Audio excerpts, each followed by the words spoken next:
दोस्तों बिहार बिहार बिहार ये बातें मैं इसलिए कह रहा हूं कि बिहार से एसआईआर, वोट अधिकार यात्रा, मोदी की मां की गाली, मोदी जी का रोना, उपराष्ट्रपति का जाना, उपराष्ट्रपति का चुनाव, ये सिर्फ बिहार तक सीमित नहीं बल्कि पूरे देश की राजनीति का एक हिस्सा बन चुका है। दोस्तों राजनीति अब सिर्फ सत्ता का खेल नहीं रही बल्कि यह भविष्य की दिशा तय करने वाला एक बड़ा कुरुक्षेत्र बन चुकी है। बिहार की धरती पर राहुल गांधी की वोटर अधिकार यात्रा अब खत्म हो चुकी है। दिल्ली में उपराष्ट्रपति का ऐतिहासिक चुनाव 9 सितंबर को होने जा रहा। मोदी गठबंधन की सरकार सत्ता में है लेकिन सहयोगियों की अस्मिताओं पर टिकी है और बीच में अब एक नया खिलाड़ी भी पूरी तरह एंट्री मार चुका बिहार की राजनीति में, प्रशांत किशोर और उनकी जन स्वराज पार्टी। क्या ये सब अगले चुनाव की बिसात तैयार कर रहे हैं या राजनीति का भविष्य आज फिर से बदलने वाला है? आइए जाने पूरी सच्चाई। नमस्कार, मैं मनोज मिश्रा, आप देख रहे हैं यूनाइटेड भारत। दोस्तों राहुल गांधी की वोट अधिकार यात्रा या वोट बचाओ यात्रा अब समाप्त। राहुल गांधी की वोट अधिकार यात्रा 16 दिनों में समाप्त हो चुकी है, जिसमें लगभग 1300 किलोमीटर की दूरी तय, 25 जिलों और 110 विधानसभा क्षेत्रों में जन जागरण। आरजेडी सांसद मनोज झा ने इसकी सफलता की सराहना करते हुए कहा कि यह एक महज यात्रा नहीं है बल्कि जनता की आवाज थी। आप बता सकते हैं कि यात्रा खत्म होते ही विपक्ष में उत्साह भर गया, लेकिन बीजेपी ने इस पर तीखी प्रतिक्रिया दी और राहुल वोटरों का अपमान कर रहे हैं। बिहार का चुनावी समीकरण और राजनीतिक बैकड्रॉप, आरजेडी के यादव मुस्लिम समीकरण, जेडीयू के कुर्मी ओबीसी और बीजेपी के ओबीसी पासवान समुदायों की पकड़ महत्वपूर्ण है। नीतीश कुमार की एनडीए वर्सेस इंडिया के बीच बारीकी से होने वाली जनाधार बदलने वाली रणनीति ने माहौल और व्यापक बना दिया है। तेजस्वी यादव नया चेहरा, राहुल के साथ की दोस्ती, अब उन 13 जिलों में पदयात्रा शुरू करने की तैयारी कर रहे हैं जिन्हें राहुल ने अपनी यात्रा में नहीं कवर किया था।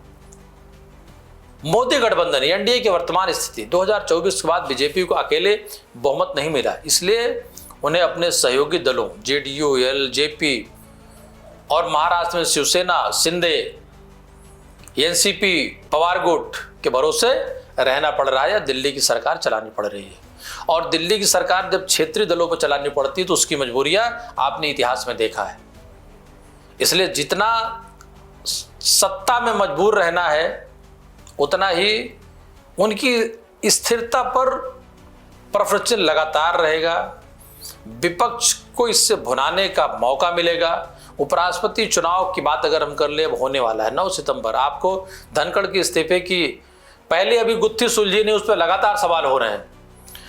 उपराष्ट्रपति का इस तरीके से जाना और त्याग पत्र देना और जाने के बाद बिल्कुल गायब हो जाना, अचानक कई कारण, चाहे उसके स्वास्थ्य की बात कर लें, राजीनामे के बाद खाली हुआ 21 जुलाई 2025 से उपराष्ट्रपति पद की नई उपराष्ट्रपति चुनाव की शेड्यूलिंग इस चुनाव आयोग ने 7 अगस्त को की और वोटिंग तथा गिनती दोनों 9 सितंबर को होगी। एनडीए के उम्मीदवार सीपी राधाकृष्णन हैं जबकि इंडिया ब्लॉक के बी सुदर्शन रेड्डी उम्मीदवार हैं। एआईएमआईएम ने खुलकर सुदर्शन रेड्डी का समर्थन किया है, जो एक बड़ा राजनीतिक संदेश साबित हुआ। इस बीच सांसद इंजीनियर राशिद को जेल से बाहर आए बिना ही वोट देने की अनुमति मिली है और एनडीए एमपीज के लिए पीएम और जेपी नड्डा का डिनर विजिलेंट वजह से रद्द कर दिया गया। बाढ़ के कारण संवेदनशीलता दिखाते हुए डिनर डिप्लोमेसी को खारिज करना। प्रशांत किशोर और उनकी जन स्वराज पार्टी, प्रशांत किशोर ने 2 अक्टूबर, ये दोनों चीजें आपको मिक्स दिखेंगी। बिहार में फिर कहना चाह रहा हूं, बिहार की रैली, बिहार की यात्रा, मोदी की मां की गाली, फिर मोदी जी का आंसू बहाना, संबोधन और उसी बीच गठबंधन, विपक्ष भी गठबंधन में, सरकार भी गठबंधन की और इसमें उपराष्ट्रपति पद चुनाव की परीक्षा।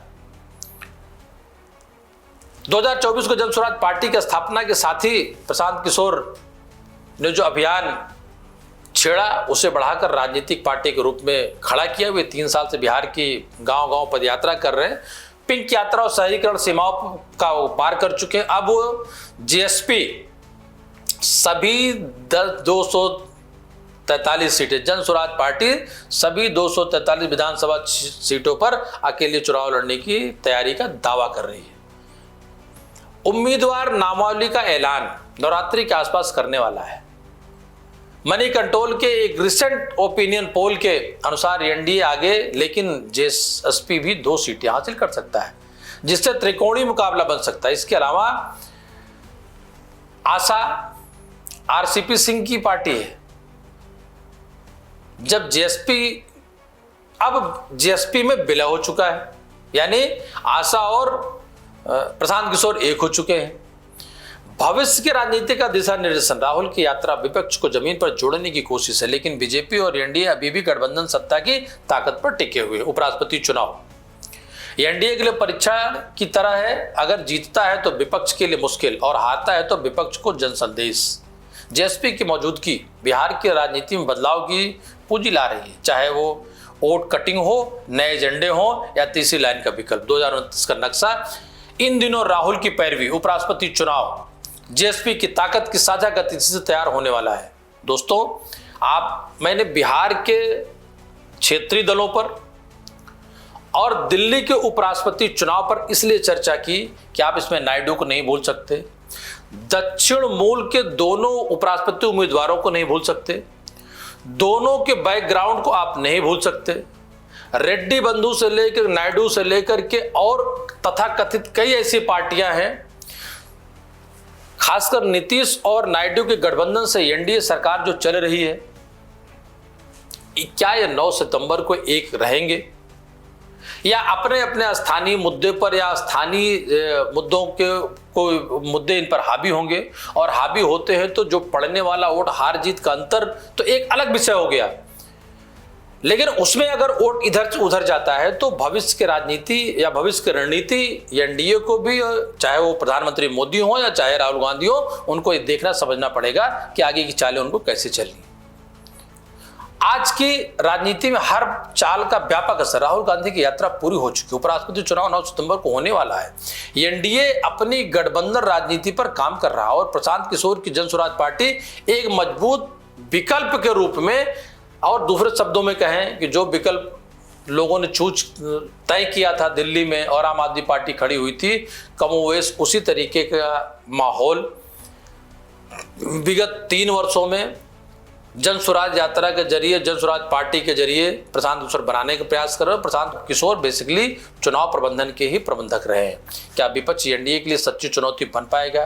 क्या जन स्वराज केवल एक विकल्प है? मित्र, इसलिए मैं यह बात कहना चाह रहा हूं, एनडीए बार एनडीए में कई लोग समाहित है, चाहे मांझी हो, पासवान हो, चाहे वो कुशवाहा हो या अन्य पार्टी, इनकी अपनी एक अलग समस्याएं हैं कि एनडीए के मूल घटक दल में भाजपा और नीतीश के साथ जो लोग प्रदेश और देश के गठबंधन में हैं, उनकी स्थितियां इस राज्य के चुनाव में क्यों होगी? क्योंकि चिराग पासवान भी लगातार, उनका यह कहना है कि वो भी 243 सीटों पर लड़ेंगे। दूसरी तरफ मांझी, वो 20 से 25 सीटों की मांग करके अपना एक अलग तरीके का दबाव बना रहे हैं। इसलिए क्या सीट के बंटवारे में एनडीए अपने जो सहयोगी दल हैं, जिनके दम पर वो दिल्ली चला रहे हैं, क्या वो बिहार में उनके साथ रहेंगे या कोई अलग रास्ता तय करेंगे? और ये आपको इस उपराष्ट्रपति चुनाव में इसका नजारा जरूर देखने को मिलेगा। पश्चिम से लेकर के पूरब तक, खासकर बिहार से लेकर के हैदराबाद और वहां के अन्य राज्यों तक, चूंकि दक्षिण की बात आप इनकार नहीं कर सकते। नीचे कमेंट में आप अपनी राय जरूर बताएं। अगर आपको यह वीडियो उपयोगी लगा तो शेयर करें, सब्सक्राइब करें और जुड़े रहें यूनाइटेड भारत के साथ। धन्यवाद। फिर मिलते हैं एक नए एपिसोड में, नए वीडियो के साथ में, नई खबर के साथ में, नई समीक्षा के साथ में। नमस्कार।